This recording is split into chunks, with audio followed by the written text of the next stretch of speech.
બ્રહ્મા વૈવર્ત પુરાણની કથાને આગળ વધારીએ. ભાગ 43મો. બ્રહ્મા દ્વારા માલી સુમાલીને સૂર્યનું કવચ અને સ્તોત્રની પ્રાપ્તિ તથા સૂર્યની કૃપાથી તે બંનેનું નિરોગી થવું. ત્યાર પછી નારદજીના પૂછવાથી નારાયણ બોલ્યા, નારદ, હું સૂર્યના પૂજનનો ક્રમ તથા સંપૂર્ણ પાપો અને વ્યાધિઓથી મુક્ત કરનારા કવચ અને સ્તોત્રનું વર્ણન કરું છું, સાંભળો.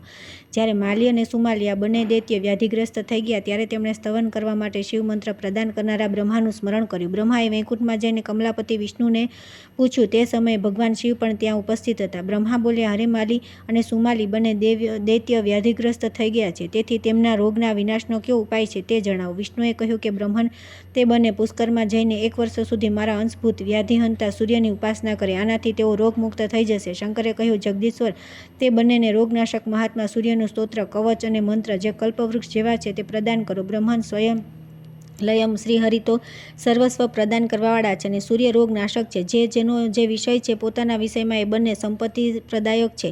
આ પ્રમાણે વિષ્ણુ અને શિવની અનુમતિ મેળવીને બ્રહ્મા તે દૈત્યના ઘરે ગયા. ત્યારે દૈત્યોએ તેમને પ્રણામ કરીને કુશળ સમાચાર પૂછ્યા અને બેસવા માટે આસન આપ્યું. તે દૈત્યોનું શરીર ગળી ગયું, તેમાંથી પાસ અને દુર્ગંધ નીકળી રહી હતી. આહાર રહિત હોવાથી તેઓ ચાલવા ફરવામાં અસમર્થ થઈ ગયા. ત્યારે સ્વયં બ્રહ્માએ તે બંનેને કહ્યું. બ્રહ્મા બોલ્યા, પુત્રો, તમે બંને કવચ, સ્તોત્ર અને પૂજા વિધિનો ક્રમ શીખીને પુષ્કરમાં જાઓ અને ત્યાં વિનમ્ર ભાવે સૂર્ય ઉપાસના કરો. તે બંનેએ કહ્યું કે બ્રહ્મન, કોઈ વિધિથી અને કયા મંત્રથી અમે સૂર્યની ઉપાસના કરીએ, તેમનું સ્તોત્ર ક્યું છે અને કવચ શું છે તે બધું અમને પ્રદાન કરવાની કૃપા કરો. બ્રહ્માએ કહ્યું કે વત્સ, ત્યાં ત્રિકાળ સ્નાન કરીને આ મંત્રથી ભક્તિપૂર્વક ભાસ્કરની સારી રીતે સેવા કરવાથી તમે લોકો નિરોગી થઈ જશો. તે મંત્ર આ પ્રમાણે છે: ઓમ હિમ નમો ભગવતે સૂર્યાય પરમાત્મને સ્વાહા. આ મંત્રથી સાવધાનીપૂર્વક સૂર્યનું પૂજન કરીને તેમને ભક્તિપૂર્વક 16 ઉપહાર પ્રદાન કરવા જોઈએ. એ જ પ્રમાણે પૂરા 1 વર્ષ સુધી કરવું જોઈએ. એનાથી તમે લોકો અવશ્ય રોગમુક્ત થઈ જશો. પૂર્વકાળમાં અહલ્યાનું હરણ કરવાથી ગૌતમના શાપથી જ્યારે ઇન્દ્રના શરીરમાં સહસ્ત્ર ભગ થઈ ગયા હતા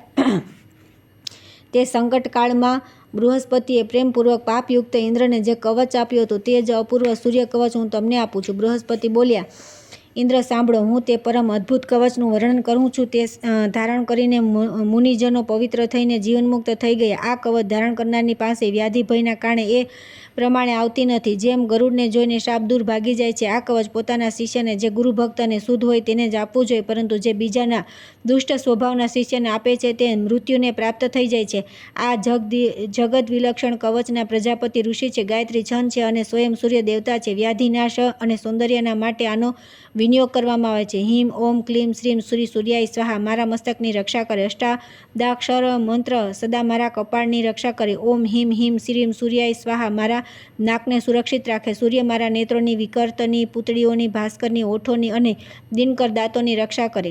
પ્રચંડ મારા ગંડસ્થળનું તથા પૂષા જાંઘોનું રક્ષણ કરે. રવિ મારા વક્ષસ્થળની, સ્વયં સૂર્ય નાભિની અને સર્વદેવ નમસ્કૃત કંકાલ અસ્થિ પંજરની સદા રક્ષા કરે. બંધ હાથોનો પ્રભાકર પગને નિરંતર સુરક્ષિત રાખે. વત્સા, જગત વિલક્ષણ નામક કવચ અત્યંત મનોહર તથા ત્રિલોકમાં પરમ દુર્લભ છે. આ મેં તમને કહી દીધું.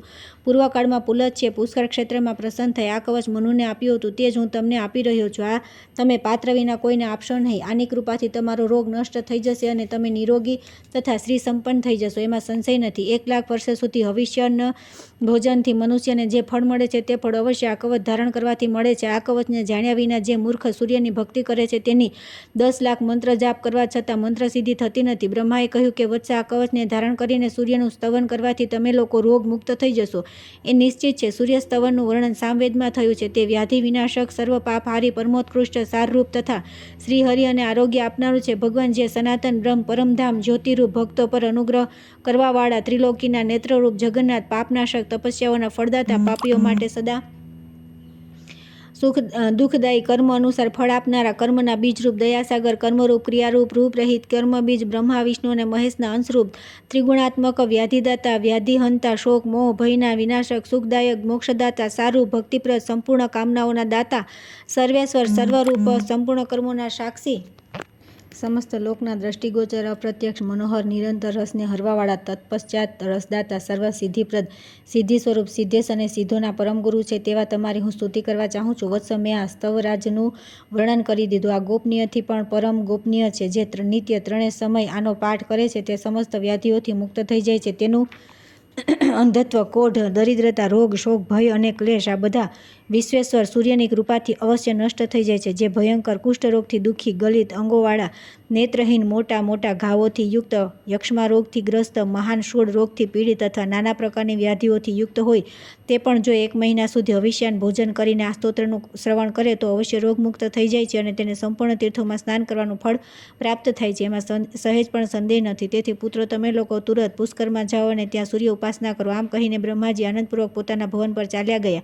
આ બાજુ તે બંને દૈત્ય સૂર્યની સેવા કરી નિરોગી થઈ ગયા. વત્સ નારદ, આ પ્રમાણે તમે પૂછેલું વિઘ્નેશ્વરના વિઘ્નનું કારણ તથા સર્વ વિઘ્નહર સૂર્ય કવચ અને સૂર્યસ્તવાદી સંભળાવી દીધા. હવે તમારે બીજું શું સાંભળવાની ઈચ્છા છે?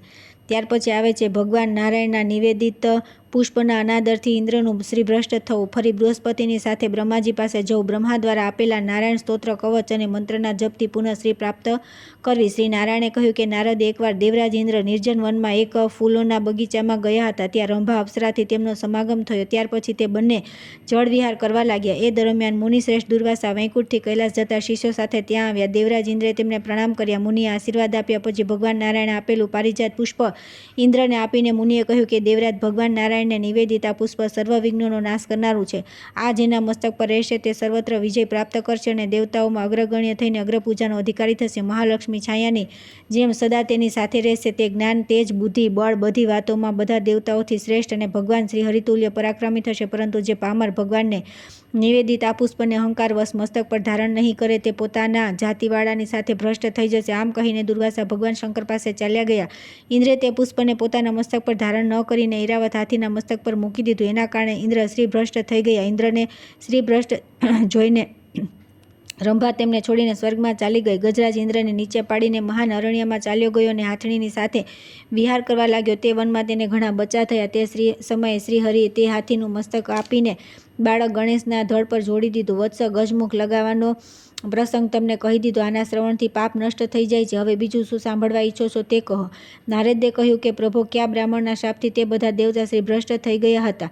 ફરી કઈ રીતે તેમણે જગતજનની કમલાને પ્રાપ્ત કર્યા? તે સમયે મહેન્દ્રએ શું કર્યું? તમે તે પરમ દુર્લભ ગોપનીય રહસ્ય બતાવવાની કૃપા કરો. નારાયણે કહ્યું કે નારદ, જેની બુદ્ધિ અત્યંત મંદ થઈ ગઈ હતી, શ્રી ભ્રષ્ટ થવાથી જેના પર દીનતા છવાઈ ગઈ હતી અને જેનો આનંદ નષ્ટ થઈ ગયો હતો, તે ઇન્દ્ર રંભા ગજેન્દ્રથી પરાભૂત થઈને અમરાવતીમાં ગયો. ત્યાં તેણે જોયું કે પુરીમાં આનંદનું નામ નિશાન નથી. તે દીનતાથી ગ્રસ્ત, બંધુઓથી હીન તથા શત્રુઓથી ખીચોખીચ ભરાઈ ગઈ છે. ત્યારે દૂતના મુખેથી બધી વાત જાણીને તે ગુરુ બૃહસ્પતિના ઘેર ગયો અને પછી ગુરુ અને દેવતાઓની સાથે તે બ્રહ્માજીની સભામાં જઈ પહોંચ્યો. ત્યાં જઈને દેવતાઓ સહિત ઇન્દ્રએ તથા બૃહસ્પતિ બ્રહ્માજીને નમસ્કાર કરી અને ભક્તિભાવથી વેદ વિધિ અનુસાર સ્તોત્ર દ્વારા તેમની સ્તુતિ કરી. ત્યાર પછી બૃહસ્પતિએ પ્રજાપતિ બ્રહ્માને બધી વાત કહી સંભળાવી. તે સાંભળીને બ્રહ્માએ નીચું મુખ રાખી કહેવાનો આરંભ કર્યો. બ્રહ્મા બોલ્યા, દેવેન્દ્ર, તમે મારા પ્રપૌત્ર છો અને શ્રી સંપન્ન હોવાથી સદા તેજસ્વી દેખાવ છો, પરંતુ રાજન લક્ષ્મી જેવી સુંદરી સચીના હોવા છતાં પણ તમે આચાર ભ્રષ્ટ થઈ જાઓ છો. જે આચાર ભ્રષ્ટ થાય છે તેને લક્ષ્મી અથવા યશની પ્રાપ્તિ થાય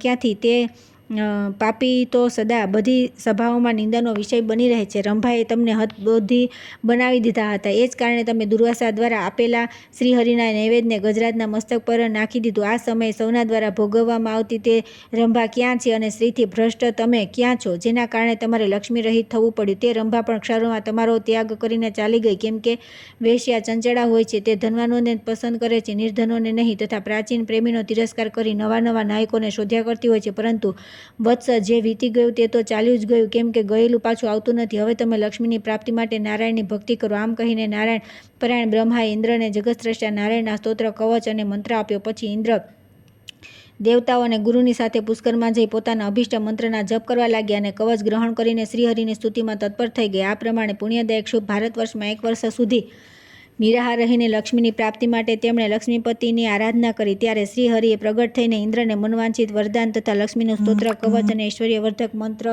આપ્યા. મુને આ બધું આપીને શ્રીહરિ તો વૈકુંઠમાં ચાલ્યા ગયા અને ઇન્દ્ર ક્ષીરસાગર પહોંચી ગયા. ત્યાં તેમણે કવચ ધારણ કરીને લક્ષ્મીને પ્રાપ્ત કરી. ત્યાર પછી તેમણે શત્રુને જીતીને અમરાવતીને પોતાના અધિકારમાં કરી લીધી. એ જ પ્રમાણે બધા દેવતા એક એક કરીને પોતાના ઈચ્છિત સ્થાનને પ્રાપ્ત થયા. ત્યાર પછી આજે શ્રીહરિએ ઇન્દ્રને લક્ષ્મી કવચ તથા લક્ષ્મી સ્તોત્ર પ્રદાન કરવા.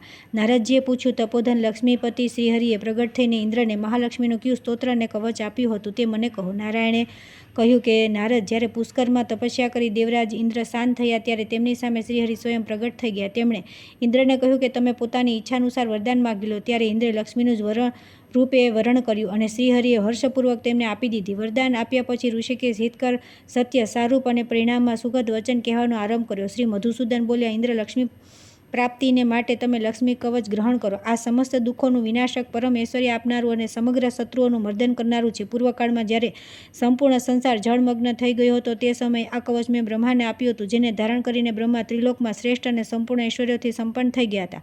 આ કવચને ધારણ કરવાથી બધા મનુઓએ સંપૂર્ણ ઐશ્વર્ય પ્રાપ્ત કર્યું હતું. દેવરાજ, આ સર્વ ઐશ્વર્યપ્રદ કવચના બ્રહ્મા ઋષિ છે, પંક્તિ છંદ છે, સ્વયં પદ્માલયા લક્ષ્મી દેવી છે અને સિદ્ધેશ્વર્યાના જપમાં આનો વિનિયોગ કરવાનો છે. આ કવચને ધારણ કરવાથી લોકો સર્વત્ર વિજયી થાય છે. પદ્મા મારા મસ્તકની રક્ષા કરે, હરિપ્રિયા કંઠની રક્ષા કરે, લક્ષ્મી નાકની રક્ષા કરે, કમલા નેત્રની રક્ષા કરે, કેશવકાંતા કેશોની, કમલાલયા કપાળની, જગતજનની બંને કપોલોની અને સમતપ્રતા સદા ખભાઓની રક્ષા કરે.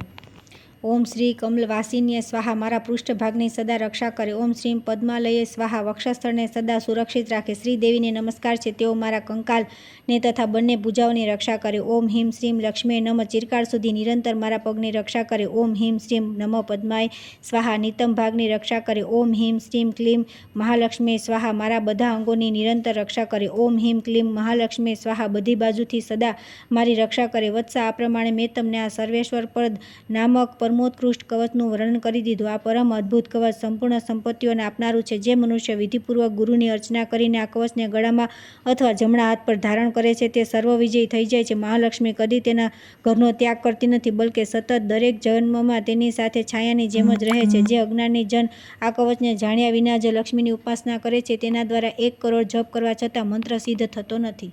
નારાયણ કહે છે, મુનિ, આ પ્રમાણે જગદીશ્વર શ્રીહરિએ પ્રસન્ન થઈ ઇન્દ્રને આ કવચ આપ્યા પછી ફરીથી જગતની હિત કામનાથી કૃપાપૂર્વક તેમને ઓમ હિમ શ્રીમ ક્લીમ નમો મહાલક્ષ્મી હરિપ્રિયાએ સ્વાહા આ 16 મંત્ર પણ આપ્યો. પછી જે ગોપનીય, પરમ દુર્લભ, સિદ્ધો અને મુનિવરો દુષ્પ્રાય અને નિશ્ચિત રૂપે સિદ્ધપ્રદ છે તે સામવેદોક્ત શુભ ધ્યાન પણ કહ્યું. એ ધ્યાન આ પ્રમાણે છે, જેમના શરીરની આભા સેજ ચંપાના ફૂલ જેવી તથા કાંતિ સેંકડો ચંદ્રમાઓ જેવી છે, જેઓ અગ્નિમાં તપાવેલી શુદ્ધ સાડીને ધારણ કરી તથા રત્ન નિર્મિત આભૂષણોથી વિભૂષિત છે, જેમના પ્રસન્ન મુખ પર મંદ મુસ્કાનની છટા છવાયેલી છે, જેઓ ભક્ત પર અનુગ્રહ કરનારી સ્વસ્થ અને અત્યંત મનોહર છે, સહસ્ત્રદળ કમળ જેમનું આસન છે, જે પરમ શાંત તથા શ્રીહરિના પ્રિયતમા પત્ની છે, તે જગતજનીનું ભજન કરવું જોઈએ. દેવેન્દ્ર, આ પ્રકારના ધ્યાનથી જ્યારે તમે મનોહારિણી લક્ષ્મીનું ધ્યાન કરીને ભક્તિપૂર્વક તેમને ષોડોપચાર સમર્પિત કરશો અને આગળ કહેનારા સ્તોત્રથી તેમની સ્તુતિ કરીને મસ્તક ઝુકાવશો, ત્યારે તેમની પાસેથી વરદાન પ્રાપ્ત કરીને દુઃખથી મુક્ત થઈ જશો. દેવરાજ, મહાલક્ષ્મીનું તે સુખપ્રદ સ્તોત્ર જે પરમ ગોપનીય તથા ત્રિલોકમાં દુર્લભ છે તે બતાવું છું, સાંભળો. નારાયણ કહે છે કે દેવી જેમનું સ્તવન કરવામાં મોટા મોટા દેવેશ્વરો પણ સમર્થ નથી, તેવા તમારી હું સ્તુતિ કરું છું. તમે બુદ્ધિથી પર સૂક્ષ્મ તેજોરૂપા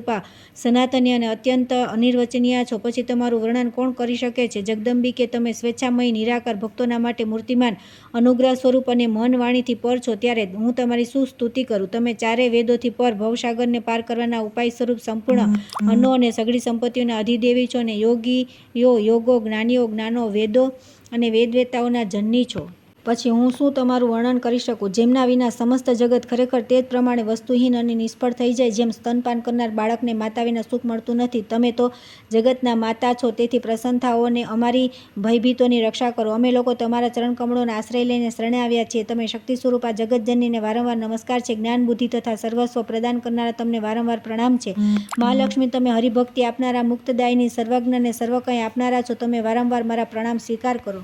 માં, કુપુત્રો તો ક્યાંક ક્યાંક હોય છે, પરંતુ કુમાતા ક્યાંય હોતા નથી. શું પુત્ર દુષ્ટ હોય તો શું માતા તેને છોડીને જતી રહે છે? હે માતા, તમે કૃપાસિંધુ શ્રીહરિની પ્રાણપ્રિયા છો અને ભક્તો પર અનુગ્રહ કરવાનો તમારો સ્વભાવ છે, તેથી દૂધ પીતા બાળકોની જેમ અમારા પર કૃપા કરો, અમને દર્શન આપો. વત્સ, આ પ્રમાણે લક્ષ્મીનું આ શુભકારક સ્તોત્ર જે સુખદાયક, મોક્ષદાયક, સારૂપ, શુભદ અને સંપત્તિનું આશ્રય સ્થાન છે તે તમને કહી દીધું. જે મનુષ્ય પૂજાના સમયે આ મહાન પુણ્યદાયક સ્તોત્રનો પાઠ કરે છે તેના ઘરનો મહાલક્ષ્મી કદી પરિત્યાગ કરતા નથી. ઇન્દ્રને આ પ્રમાણે કહીને શ્રીહરિ અંતર્ધ્યાન થઈ ગયા.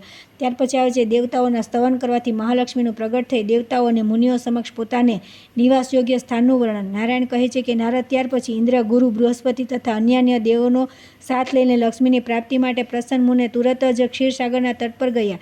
ત્યાં તેમણે અમૂલ્ય રત્નોની ગુટિકાથી યુક્ત કવચને ગળામાં બાંધીને વારંવાર તે દિવ્ય સ્તોત્રનું મનમાં સ્મરણ કર્યું. પછી તે બધા દેવતાઓએ ભક્તિપૂર્વક કમળવાસીની લક્ષ્મીનું સ્તવન કર્યું. તે સમયે તે બધા મસ્તક ઝુકાવીને પ્રણામ કરી રહ્યા હતા અને અત્યંત દીનતાવશ તેમની આંખોમાં અશ્રુ છલકાઈ ગયા હતા. તેમના દ્વારા કરવામાં આવેલી સ્તુતિને સાંભળીને સહસ્ત્રદળ કમળમાં નિવાસ કરનારા તથા સેંકડો ચંદ્રમાઓ જેવી કાંતિવાળા મહાલક્ષ્મી ત્યાં પ્રગટ થઈ ગયા. મુને તે જગન્માતાની ઉત્તમ પ્રભાથી સંપૂર્ણ જગત પ્રકાશિત થઈ ગયું. ત્યાર પછી જગતનું ધારણ પોષણ કરનારા લક્ષ્મીએ દેવતાઓને યથોચિત અને હિતકારક વચન કહ્યા. શ્રી મહાલક્ષ્મી બોલ્યા કે દેવતાઓ, તમે લોકો બ્રહ્મશાપના કારણે ભ્રષ્ટ થઈ ગયા છો, તેથી મારો વિચાર તમારે ઘરે આવવાનો નથી. અત્યારે હું એમ કરવા સમર્થ નથી, કેમ કે હું બ્રહ્મશાપથી ડરી રહી છું. બ્રાહ્મણ મારા પ્રાણ છે, તેઓ મને સદા પુત્રથી પણ વધીને પ્રિય છે. તે બ્રાહ્મણો જે કંઈ આપે છે તે જ મારી જીવિકાનું સાધન હોય છે. જો તેઓ વિપ્ર પ્રસન્નતાપૂર્વક મને કહે તો હું તેમની આજ્ઞાથી તમારે ત્યાં આવી શકીશ.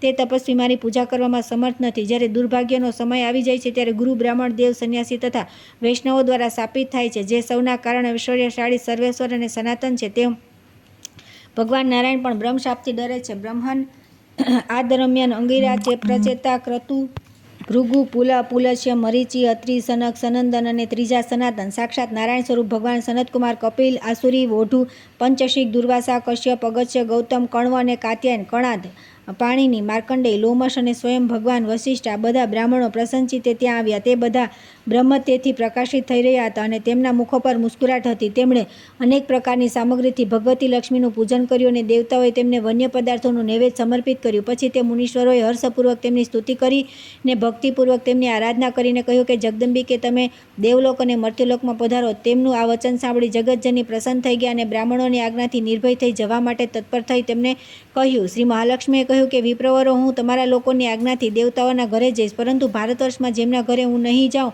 તેમનું વિવરણ સાંભળો. પુણ્યાત્મા ગૃહસ્થો અને ઉત્તમ નીતિજ્ઞ નરેશોના ઘરમાં તો હું સ્થિર રૂપે નિવાસ કરીશ અને પુત્રની જેમ તેમની રક્ષા કરીશ. જેમના પ્રતિ તેમના ગુરુ, દેવતા, માતા, પિતા, ભાઈ, બંધુ, અતિથિ અને પિતરો રૂષ્ટ થઈ જશે તેમને ઘરે હું જઈશ નહીં. જે મિથ્યાવાદી, પરાક્રમહીન અને દુષ્ટ સ્વભાવવાળા છે તથા મારી પાસે કશું નથી એવું કહેતો રહે છે તેને ઘેર હું જઈશ નહીં. જે સત્યહીન, મિલકત પડાવી લેનાર, ખોટી સાક્ષી આપનાર, વિશ્વાસઘાતી અને કૃતજ્ઞ છે તેને ઘેર હું જઈશ નહીં. જે ચિંતાગ્રસ્ત, ભયભીત, શત્રુની ચુંગલમાં ફસાયેલ, મહાપાપી, કર્જદાર અને અત્યંત કૃપણ છે એવા પાપીઓને ઘેર હું નહીં જાઉં. જે દીક્ષાહીન, શોકાર્ત, મંદબુદ્ધિ અને સદા સ્ત્રીને વશ રહેવાવાળા છે તથા જે કુલટા સ્ત્રીનો પતિ અથવા પુત્ર છે તેને ઘેર હું કદી નહીં જાઉં. જે દુષ્ટ વચન બોલનાર અને ઝઘડાળુ છે, જેના ઘરમાં નિરંતર ક્લેશ થતો રહે છે તથા જેના ઘરમાં સ્ત્રીનું ચલણ છે, એવા લોકોના ઘરમાં હું જઈશ નહીં. જ્યાં શ્રીહરિની પૂજા અને તેમના ગુણોનું કીર્તન થતું નથી તથા તેમના ગુણગાન પ્રત્યે ઉદાસ છે તેને ઘરે હું નહીં જાઉં. જે કન્યા અન્ન અને વેદને વેચનાર, મનુષ્યઘાતી અને હિંસક છે તેનું ઘર નરકકુંડ સમાન છે, તેથી હું તેને ઘર જઈશ નહીં. જે કૃપણતાવશ માતા, પિતા, પત્ની, ગુરુપત્ની, ગુરુપુત્ર, અનાથ, બહેન અને આશ્રયહીન બાંધવોનું પાલન પોષણ કરતો નથી, સદા ધન સંગ્રહમાં જ વ્યસ્ત રહે છે તેના નરકકુંડ જેવા ઘરમાં હું જઈશ નહીં. જેના દાંત અને વસ્ત્ર મલિન છે, માથું રૂખું અને ગ્રાસ, કોળીઓ તથા હાસ હસવું વિકૃત હોય છે તેને ઘેર હું નહીં જાઉં. જે મંદબુદ્ધિ મળમૂત્રનો ત્યાગ કરી તેના પર દ્રષ્ટિ નાખે છે અને ભીના પગે સૂવે છે તેને ઘેર હું જઈશ નહીં. જે પગ ધોયા વિના સૂવે છે, ગાઢ નિંદ્રાને વસ્તે નિંદ્રામાં નિર્વસ્ત્ર થઈ જાય છે, સંધ્યાકાળ તથા દિવસે શયન કરે છે તેને ઘેર હું નહીં જાઉં. જે માથા પર અને શરીર પર તેલ લગાવી મળમૂત્રનો ત્યાગ કરે છે, નમસ્કાર કરે છે અને ફૂલ તોડીને લઈ આવે છે તેને ઘરે હું જઈશ નહીં. જે નખોથી તૃણ તોડે છે અને નખોથી ભૂમિ ખોતરે છે તેના ઘેર શરીર અને પગમાં મેલ જામે રહે છે તેને ઘેર હું જઈશ નહીં. જે પોતે આપેલી અથવા બીજાએ આપેલી બ્રાહ્મણની વૃત્તિનું અપહરણ કરે છે તે જ્ઞાની કેમ ન હોય તેને ઘરે હું જઈશ નહીં. મૂર્ખ, કર્મ કરીને દક્ષિણા આપતો નથી, તે સઠ, પાપી અને પુણ્યહીન છે તેને ઘેર હું નહીં જાઉં. જે મંત્ર તંત્ર વિદ્યાથી જીવિકા ચલાવે, પુરોહિત, વૈદ્ય, રસોઈયો અને પગારદાર પૂજારી છે તેને ઘેર હું જઈશ નહીં. જે ક્રોધવશ ધર્મકાર્ય અથવા લગ્ન કાર્યને બંધ કરાવી દે છે તથા જે દિવસે સ્ત્રી સમાગમ કરે છે તેને ઘેર હું જઈશ નહીં. નારદ આમ કહીને મહાલક્ષ્મી અંતર્ધ્યાન થઈ ગયા. પછી તેમણે દેવતાઓના ઘર અને મૃત્યુલોક તરફ જોયું ત્યારે બધા દેવતા અને મુનિગણ આનંદપૂર્વક મહાલક્ષ્મીને પ્રણામ કરી પોતાના નિવાસસ્થાન પર ચાલ્યા ગયા. તે સમયે તેમના નિવાસોને શત્રુએ છોડી દીધા હતા અને તે સૂર્યોદયથી પરિપૂર્ણ હતા. મુને પછી તો સ્વર્ગમાં વાજિંત્રો વાગવા લાગ્યા અને ફૂલોની વૃષ્ટિ થવા લાગી. આ પ્રમાણે દેવતાઓએ પોતાના રાજ્ય અને સ્થિર લક્ષ્મીને પ્રાપ્ત કર્યા. વત્સા, આ પ્રમાણે મેં લક્ષ્મીના ઉત્તમ ચરિત્ર, જે સુખદ, મોક્ષપ્રદ અને સારરૂપા છે તેનું વર્ણન કર્યું. હવે હું શું સાંભળવાની ઈચ્છા છે? ત્યાર પછી આવે છે ગણેશના એકદંત વર્ણન પ્રસંગમાં જમદગ્નિના આશ્રમ પર કાર્તવીર્યનો સ્વાગત સત્કાર. કાર્તવીર્યએ બળપૂર્વક કામધેનુનું હરણ કરવાની ઈચ્છા પ્રગટ કરી. કામધેનુ દ્વારા ઉત્પન્ન કરેલી સેના તથા સાથે કાર્તવીર્યનું યુદ્ધ. યુદ્ધ. નારદજીએ પૂછ્યું કે હરિના અંશથી ઉત્પન્ન થયેલ મહાભાગ નારાયણ, તમારી કૃપાથી મેં ગણેશનું સંપૂર્ણ ચરિત્ર સાંભળી લીધું, પરંતુ બ્રહ્મન વિષ્ણુએ તે બાળકના ધડ પર ગજરાજના 2 દાંતવાળા મુખને જોડ્યું હતું. પછી તે બાળક એક દંત કઈ રીતે થઈ ગયો, તેનો તે બીજો દાંત ક્યાં ગયો, તે પ્રસંગ બતાવવાની કૃપા કરો, કેમ કે તમે સર્વેશ્વર, સર્વજ્ઞ, કૃપાળુ અને ભક્તવત્સલ છો. નારાયણે કહ્યું કે નારદ, એક દંતનું ચરિત્ર સંપૂર્ણ મંગલોનું મંગલ કરનારું છે. હું તે પ્રાચીન ઇતિહાસનું વર્ણન કરું છું, સાંભળો. એક સમયની વાત છે. રાજા કાર્તિવીર્ય શિકાર કરવા માટે વનમાં ગયા. ત્યાં તે મોટી સંખ્યામાં વન્ય પશુઓનો વધ કરીને થાકી ગયો. એટલામાં સૂર્યાસ્ત થઈ ગયો. ત્યારે તે રાજાએ સાયંકાળમાં સેના સાથે ત્યાં જ વનમાં જમદગ્નિ ઋષિના આશ્રમ સાથે પડાવ નાખી દીધો અને કશું જ ખાધા પીધા વિના રાત્રિ વ્યતીત કરી દીધી. પ્રાતઃકાળે રાજા સરોવરમાં સ્નાન કરી પવિત્ર થયો અને પોતાના શરીરને અલંકૃત કરી દત્તાત્રેય દ્વારા મંત્રનો ભક્તિપૂર્વક જપ કરવા લાગ્યો. મુનિવર જમદગ્નિએ જોયું કે રાજાના કંઠ, હોઠ અને તાળું સુકાઈ ગયા છે. ત્યારે તેમણે પ્રેમપૂર્વક કોમળ વાણીમાં રાજાના કુશળ સમાચાર પૂછ્યા. ત્યાર પછી રાજાએ બહુ જ ઉતાવળથી સૂર્ય જેવા તેજસ્વી મુનિને પ્રણામ કર્યા અને મુનિએ રાજાને આશીર્વાદ આપ્યા. રાજાએ પોતાના ઉપવાસ વગેરેની બધી વાત મુનિને કહી સંભળાવી. ત્યારે મુનિએ તુરત બીતા બીતા રાજાને નિમંત્રણ આપી દીધું. ત્યાર પછી મુનિશ્રેષ્ઠ જમદગ્નિ હર્ષપૂર્વક પોતાના આશ્રમ પર પાછા આવ્યા અને ત્યાં તેમણે લક્ષ્મી સમાન માતા કામધેનુને બધી વાત કહી સંભળાવી. ત્યારે કામધેનુએ ભયભીત થયેલા મુનિને કહ્યું કે મુને, મારી હયાતીમાં તમને કેવો ભય? તમે તો મારા દ્વારા સંપૂર્ણ વિશ્વને ભોજન કરાવવા સમર્થ છો. પછી રાજાની વાત ક્યાં છે? તમે તો રાજાઓને યોગ્ય જે પદાર્થની જે ત્રિલોકમાં દુર્લભ છે યાચના કરશો તે બધા હું તમને પ્રદાન કરીશ. ત્યાર પછી કામધેનુએ અનેક પ્રકારના ભોજન બનાવવાના પાત્ર અને અનેક સ્વાદિષ્ટ પદાર્થોથી પરિપૂર્ણ વાસણ મુનિને આપી દીધા. પછી નાના પ્રકારના સ્વાદિષ્ટ અને પાકેલા ફણસ, કેરી, નાળિયેર અને બીલીના ફળ પ્રદાન કર્યા. નારદ સ્વાદિષ્ટ લાડુના તે અસંખ્ય ઢગ ખડકાઈ ગયા અને ઘઉં અને જવના લોટની પૂરીઓ તથા જાત જાતના પકવાનોના પહાડ તથા ઉત્તમ ભોજન સામગ્રી ઢેર લાગી ગયા. દૂધ, દહીં અને ઘીની નદીઓ વહેવા લાગી. સાકરના ઢેર તથા લાડુના પહાડ બની ગયા. ઉત્તમ ધાનના પૌવાના પણ ઢગ લાગી ગયા. પછી કૌતુકવશ રાજાઓને યોગ્ય પૂર્ણતઃ કપૂર વગેરેથી સુવાસિત તાંબુલ અને સુંદર વસ્ત્ર આભૂષણો પ્રદાન કર્યા. આ પ્રમાણે સામગ્રીથી સંપન્ન થઈને મુનિએ સહજ રીતે રાજાને સૈન્ય સહિત ભોજન કરાવ્યું. ત્યારે જે વસ્તુઓ પરમ દુર્લભ હતી તેમને પર્યાપ્ત માત્રામાં જોઈને રાજા કાર્તિવીર્યને બહુ આશ્ચર્ય થયું. પછી તે બધા વાસણોને જોઈને તે કહેવા લાગ્યો. રાજાએ કહ્યું કે સચિવ, જરા તપાસ તો કરો કે આ દુર્લભ પદાર્થો એકાએક અહીંયા આવ્યા ક્યાંથી? આ મારા માટે અસાધ્ય છે અને આમાંના ઘણા પદાર્થો તો મેં નામ પણ સાંભળ્યું નથી. મંત્રી બોલ્યા કે મહારાજ, મેં મુનિના આશ્રમમાં બધું જોઈ લીધું છે, સાંભળો. ત્યાં તો અગ્નિકુંડ, સમિધા, દર્ભ, પુષ્પ, ફળ, કૃષ્ણમૃગ, ચર્મ, સ્ત્રુવા, શુક્ર, શિષ્ય સમુદાય અને સૂર્યના પ્રકાશમાં તૈયાર થનારા અન્ન વગેરે જ છે. તે સંપૂર્ણ સંપત્તિઓથી રહિત છે. ત્યાં મેં એ પણ જોયું કે બધા લોકો જટાધારી છે અને વૃક્ષોની છાલ જ તેમના વસ્ત્ર છે. પરંતુ આશ્રમના એક ભાગમાં એ મનોહર કપિલા ગાયને જોઈ છે. તેના અંગ બહુ સુંદર છે. ચંદ્રમા જેવી તેની કાંતિ છે અને લાલ કમળ જેવા તેના નેત્ર છે. પૂર્ણિમાના ચંદ્રમા જેવી કાંતિમતી તે ગાય ત્યાં તેજથી પ્રકાશિત થઈ રહી છે. તે જ સાક્ષાત લક્ષ્મીની જેમ સંપૂર્ણ સંપત્તિઓ અને ગુણોને આધાર છે. ત્યાર પછી મંત્રીના કહેવાથી તે દુર્બુદ્ધિ રાજા મુનિ પાસે તે ગાયની યાચના કરવા તૈયાર થઈ ગયા, કેમ કે તે સમયે તે સંપૂર્ણ કાલપાસથી બંધાયેલ હતો. ભલા પુણ્ય અથવા ઉત્તમ બુદ્ધિ શું કરી શકે? કેમ કે ભાવિ જ બધી રીતે બળવાન હોય છે. તેથી પુણ્યવાન અને બુદ્ધિમાન હોવા છતાં પણ રાજેન્દ્ર કાર્તિવીર્ય દેવવંશ બ્રાહ્મણ પાસે યાચના કરવા ચાહે છે. પુણ્યથી પુણ્યરૂપ કર્મ અને પાપથી પાપરૂપ ભયદાયક કર્મ પ્રગટ થાય છે. પુણ્ય કર્મથી સ્વર્ગનો ભોગ અને મનુષ્ય પુણ્ય સ્થળમાં જન્મ લે છે અને પાપ કર્મથી નરકનો ભોગ કર્યા પછી